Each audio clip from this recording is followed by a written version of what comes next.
हमारे राज्य के अंदर किसानों के लिए किसान कल्याण वर्ष मनाने की जो घोषणा की गई थी, और जैसे कि मैंने कल अपने विधानसभा में वक्तव्य में कहा था कि हम अपने राज्य के किसानों की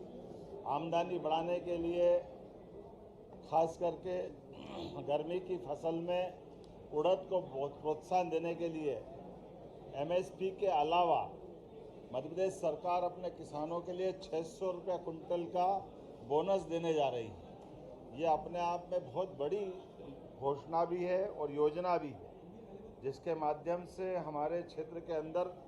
बड़े पैमाने पर उड़द के रकबे को बढ़ावा मिलेगा और इसके आधार पर लगभग 3 लाख हेक्टेयर क्षेत्रफल में वृद्धि होना संभावित है। हम लगभग 5 लाख हेक्टेयर उड़द का उत्पादन संभावित कर रहे हैं और ये जानकारी के लिए बताना चाहूँगा कि उड़द का समर्थन मूल्य 7,800 रुपये प्रति कुंटल है। ऐसे में हम अपना 600 रुपये जोड़ करके ये उस तरह से उसको आगे बढ़ाएंगे जिसकी आवश्यकता है। मैं अपने किसानों के लिए खासकर आज जो कल कहा था, आज कैबिनेट में मंजूरी जो दी गई है, दूसरी हमने भावांतर योजना जिसके माध्यम से लगभग 1500 करोड़ की सहायता किसानों को सोयाबीन उत्पादन के माध्यम से दी गई थी, उसी प्रकार से सरसों खरीदी को लेकर के मध्य प्रदेश सरकार की कैबिनेट ने आज निर्णय किया है और आज मैंने सदन में अवगत भी कराया कि हमारे राज्य के अंदर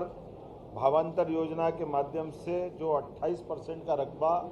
हमारा सरसों के उत्पादन का बढ़ा है,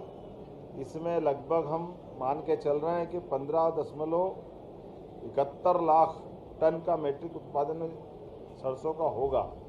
ऐसे में हम अपने मंडी बोर्ड के माध्यम से सरसों भी भावांतर योजना के माध्यम से खरीदेंगे। उल्लेखनीय कि पूरे देश के अंदर ये योजना लागू करने वाला मध्य प्रदेश एकमात्र राज्य है जो भावांतर योजना को अब तिलहन फसलों में भी लागू कर रहा है। खाद्य सुरक्षा पोषण मिशन कार्यक्रम के माध्यम से धान, गेहूं, दलहन, मोटा अनाज, नकदी फसलों के विस्तारीकरण को लेकर के भी हमने आज लगभग 5 योजनाओं में अलग अलग निरंतरता दी है। इसके माध्यम से 3,285.49 करोड़ की इसमें राशि मंजूर की गई है, जो 1 अप्रैल 2026 से 31 मार्च 2031 तक आगामी 5 वर्षों तक ये प्रोजेक्ट चलेगा। किसानों की बेहतरी के लिए हमने ये निर्णय लिया है। इसी प्रकार से किसानों के लिए माइक्रो इरिगेशन को बढ़ावा देने के लिए प्रधानमंत्री कृषि सिंचाई योजना प्रति बूंद बूंद का उपयोग पर ड्रॉप मोर क्रॉप, इसके माध्यम से लगभग 2,393.97 करोड़ की ये योजना की राशि हमने मंजूर की है और इसको भी आगामी 5 वर्ष के लिए मंजूरी दी गई है। किसानों को सिंचाई के रकबा बढ़ाने में ये महती योजना रहेगी, इसका बड़ा लाभ मिलेगा। पीएम राष्ट्रीय कृषि विकास योजना के लिए भी हमारी सरकार ने कैबिनेट के माध्यम से 2008.683 करोड़ के प्रस्ताव की मंजूरी दी गई है, जिसके माध्यम से कृषि और संबद्ध क्षेत्रों में विकास के सभी संसाधनों के लिए वित्तीय व्यवस्था दी जाएगी और समग्र रूप से खेती के लिए और संबद्ध क्षेत्रों में विकास के नए आयाम खुलेंगे। हमारी सरकार मध्य प्रदेश वैसे भी देश भर में प्राकृतिक खेती के लिए सबसे बड़ा रकबा लेकर के उसमें प्रमुख भूमिका, अग्रणी भूमिका रहता है। ऐसे में इसको और बढ़ावा दे करके खास करके मोटे अनाज को बढ़ावा देने के लिए हमारी सरकार प्राकृतिक खेती के साथ इसको जोड़ करके उत्पादन बढ़ाने के लिए, मिट्टी की उर्वरता बनाए रखने के लिए, पर्यावरण की सुरक्षा और रसायन मुक्त खाद्य उत्पादन को बढ़ावा देने के लिए हमारी सरकार ने national mission on natural farming mission में जो योजना संचालित है, इस योजना को भी 1,011.59 करोड़ के वित्तीय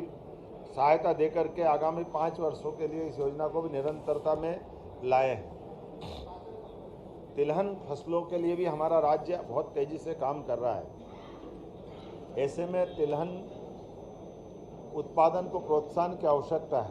क्योंकि इसके अभाव में आयातित तेलों पर हमको दूसरे देशों पर निर्भर रहना पड़ता है खाद्य तेलों के लिए। ऐसे में हमारे राज्य ने तिलहन के लिए आयल सीड योजना, राष्ट्रीय खाद्य तेल मिशन की इस योजना के लिए आज 1,793.87 करोड़ की इस योजना की निरंतरता की स्वीकृति दी है। इस योजना के माध्यम से हम अपने राज्य के अंदर आयल सीड को भी बढ़ावा देंगे। इन 5 योजनाओं के माध्यम से आयल सीड सहित मोटा अनाज और सभी प्रकार की सिंचाई और सबको जोड़ें तो 10,493.60 करोड़ की वित्तीय आकार की स्वीकृति आज कैबिनेट के माध्यम से मिली है। मैं अपने राज्य के लगभग 1.25 करोड़ से ज़्यादा किसानों को बधाई देना चाहूँगा जो प्रत्यक्ष खेती में लगे हैं और राज्य के अंदर इससे जुड़े हुए बाकी सब वर्गों को जोड़ा है। तो पूरे प्रदेश को बधाई देना चाहूँगा जिनने किसान कल्याण वर्ष के माध्यम से हम जो बड़ी सौगातें दे रहे हैं, इसका लाभ हमारे राज्य में भी हो रहा है और राज्य का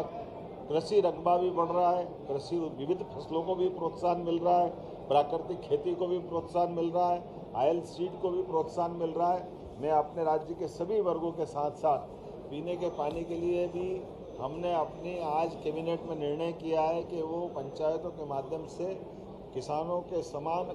अपने ग्रामीण जनजीवन में भी पेयजल की उपलब्धता सुनिश्चित करें।